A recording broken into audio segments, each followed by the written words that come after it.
നമസ്കാരം. പ്രവാസി മലയാളിയിലേക്ക് സ്വാഗതം. പ്രവാസ ലോകത്തെ വാർത്തകൾ ഒറ്റനോട്ടത്തിൽ. UAE തലസ്ഥാനമായ അബുദാബിയിൽ യമനിലെ ഹൂതി വിമതർ നടത്തിയ ആക്രമണത്തിൽ തിരിച്ചടിച്ച് സൗദി സഖ്യസേന. യമനിലെ ഹൂതി വിമതരുടെ ശക്തി കേന്ദ്രങ്ങൾക്കു നേരെ സൗദി നേതൃത്വം നൽകുന്ന സഖ്യസേന വ്യോമാക്രമണം നടത്തിയെന്ന് സൗദി പ്രസ് ഏജൻസി അറിയിച്ചു. അബുദാബിയിൽ ആക്രമണം നടന്ന മണിക്കൂറുകൾക്കകമാണ് തിരിച്ചടി. സഖ്യസേനയുടെ തിരിച്ചടിയിൽ 14 പേർ കൊല്ലപ്പെട്ടുവെന്നാണ് റിപ്പോർട്ട്. യമൻ തലസ്ഥാനമായ സനയിലെ ഒരു കെട്ടിടത്തിന് നേരെയാണ് ആക്രമണമുണ്ടായത്. സനയിൽ വ്യോമസേന 24 മണിക്കൂറും വ്യോമനിരീക്ഷണം നടത്തുന്നുണ്ടെന്നും അറബ് സഖ്യസേന അറിയിച്ചുവെന്ന് സൗദി പ്രസ് ഏജൻസി റിപ്പോർട്ട് ചെയ്തു. തിങ്കളാഴ്ച ഉപയോഗിച്ച 2 ബാലിസ്റ്റിക് മിസൈൽ ലോഞ്ചറുകൾ F-15 എയർക്രാഫ്റ്റ് ഉപയോഗിച്ചുള്ള ആക്രമണത്തിൽ തകർന്നുവെന്നും വാർത്താ ഏജൻസി അറിയിച്ചു.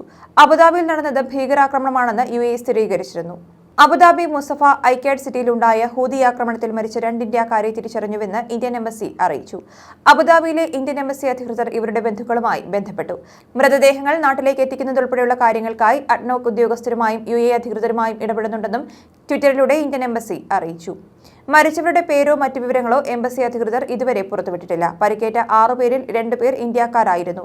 ഇവരുടെ പരിക്ക് സാരമുള്ളതായിരുന്നില്ല. അതിനാൽ ആവശ്യമായ ചികിത്സ നൽകിയ ശേഷം ഇന്നലെ രാത്രി തന്നെ ഇവരെ ഡിസ്ചാർജ് ചെയ്തിരുന്നുവെന്നും UAE സർക്കാരിന് നന്ദി അറിയിക്കുന്നുവെന്നും എംബസി അറിയിച്ചു. UAEയിൽ PCR പരിശോധനാ ഫലം വീണ്ടും വൈകുന്നു. നേരത്തെ 12 മുതൽ 24 മണിക്കൂറിനകം ലഭിച്ചിരുന്നിടത്താണ് വീണ്ടും 3 ദിവസം വരെ വൈകുന്നത്. ഇതേ തുടർന്ന് യാത്ര ചെയ്യാൻ ഉദ്ദേശിക്കുന്ന ദിവസത്തിന് 3 ദിവസം മുൻപെങ്കിലും PCR ടെസ്റ്റ് എടുക്കേണ്ട അവസ്ഥയിലാണ് പ്രവാസികൾ.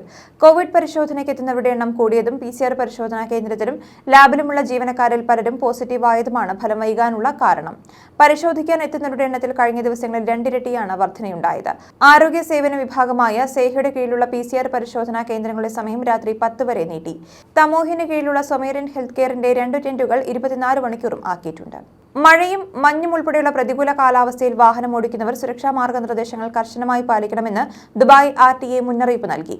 കൂട്ടിയിടിക്കാനും തെന്നിമാറാനും സാധ്യതയുള്ളതിനാൽ ടയറുകളുടെ നിലവാരം ഉറപ്പാക്കുകയും വാഹനത്തിന് സാങ്കേതിക പ്രശ്നങ്ങളില്ല എന്ന് ഉറപ്പാക്കുകയും വേണം. വരും ദിവസങ്ങളിൽ മഴയ്ക്കുള്ള സാധ്യത കണക്കിലെടുത്ത് ജാഗ്രത പുലർത്തണമെന്നും traffic and road agency CEO Maitha bin Adai നിർദ്ദേശിച്ചു. സൗദി അറേബ്യ തണുത്തുവിറയ്ക്കുന്നു. വരും ദിവസങ്ങളിൽ റിയാദിലെ താപനില 0-ലേക്ക് എത്തുമെന്ന് സൂചന. നിലവിൽ വടക്കൻ മധ്യകിഴക്കൻ പ്രദേശങ്ങളെ തണുപ്പ് ബാധിക്കുമെന്നാണ് പ്രതീക്ഷിക്കുന്നതെന്ന് ദേശീയ കാലാവസ്ഥാ കേന്ദ്ര ഔദ്യോഗിക വക്താവ് ഹുസൈൻ അൽ ഗഹ്താനി പറഞ്ഞു. വരും ദിവസങ്ങളിൽ റിയാദിലെ താപനില 0-ലേക്ക് എത്തുമെന്നും തെക്കൻ മേഖലകളിൽ താപനില കുറയുമെന്നും അദ്ദേഹം കൂട്ടിച്ചേർത്തു. കിഴക്കൻ ഭാഗങ്ങളിലും റിയാദിലും മഴ പെയ്യാനുള്ള സാധ്യത ഇനിയുമുണ്ടെന്നും വരും മണിക്കൂറുകളിൽ വടക്കു ഭാഗങ്ങളിലെ ഉയർന്ന പ്രദേശങ്ങളിൽ മഞ്ഞുവീഴ്ചയും ആലിപ്പഴ വീഴ്ചയ്ക്കും സാധ്യതയുണ്ടെന്നും അദ്ദേഹം സൂചിപ്പിച്ചു. ഡ്രോണുമായി ബന്ധപ്പെട്ട പ്രവർത്തനങ്ങൾക്ക് വിലക്ക് ഏർപ്പെടുത്തി ദുബായ്. ഇനിയൊരു അറിയിപ്പുണ്ടാകുന്നതുവരെ ഇത്തരത്തിലുള്ള പ്രവർത്തനങ്ങൾ താൽക്കാലികമായി നിർത്തിവച്ചതായി അധികൃതർ അറിയിച്ചു. നേരത്തെ NOC ലഭിച്ചവർക്കെല്ലാം സസ്പെൻഷൻ സംബന്ധിച്ച് ദുബായ് സിവിൽ ഏവിയേഷൻ അതോറിറ്റി സന്ദേശം അയച്ചിരുന്നു. ഡ്രോണുമായി ബന്ധപ്പെട്ട എല്ലാ പ്രവർത്തനങ്ങൾക്കുമുള്ള പുതിയതും തീർപ്പ് കൽപ്പിക്കാത്തതുമായ അപേക്ഷകൾ നിലവിൽ നിർത്തിവച്ചിരിക്കുകയാണെന്ന് അതോറിറ്റി വ്യക്തമാക്കി. എന്തുകൊണ്ടാണ് ഡ്രോണിന്റെ ഉപയോഗം നിർത്തിവച്ചതെന്ന കാര്യം വ്യക്തമല്ല. കുട്ടികളുമൊത്തുള്ള ഉല്ലാസയാത്രയിൽ രക്ഷിതാക്കൾ അതീവ ജാഗ്രത പുലർത്തണമെന്ന് ഷാർജ ചൈൽഡ് സേഫ്റ്റി ഡിപ്പാർട്ട്മെന്റ് അറിയിച്ചു. വാഹനത്തിന്റെ സൺറൂഫിലൂടെയും ജനാലിലൂടെയും തലയും കൈകളും പുറത്തുവിടാൻ അനുവദിക്കരുത്. കൊച്ചുകുട്ടികളെ ബേബി സീറ്റിലിരുത്തണം. കുട്ടികൾ ചാടുകയും മറ്റും ചെയ്യുമ്പോൾ വാഹനം ഓടിക്കുന്നവരുടെ ശ്രദ്ധ മാറാൻ സാധ്യതയുണ്ടെന്നും ചൂണ്ടിക്കാട്ടി.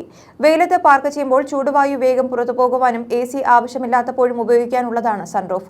പൊതുസ്ഥലങ്ങളിലും യാത്രകളിലും രക്ഷിതാക്കൾ ശ്രദ്ധിക്കേണ്ട കാര്യങ്ങളെക്കുറിച്ച് സുരക്ഷിത തണുപ്പുകാലം എന്ന പ്രമേയത്തിൽ ബോധവൽക്കരണം ആരംഭിച്ചിട്ടുണ്ട്. റോഡുകളിലും ഉല്ലാസ മേഖലകളിലും നിരീക്ഷണം ശക്തമാക്കാനും തീരുമാനിച്ചു. വാഹനങ്ങൾക്ക് പുറമെ ബീച്ചുകൾ, മലയോരങ്ങൾ, മാളുകൾ, നീന്തൽക്കുളങ്ങൾ എന്നിവിടങ്ങളിലും കുട്ടികളുടെ സുരക്ഷ ഉറപ്പുവരുത്തണം. ന്യൂസ് ഡെസ്ക് പ്രവാസി മലയാളി.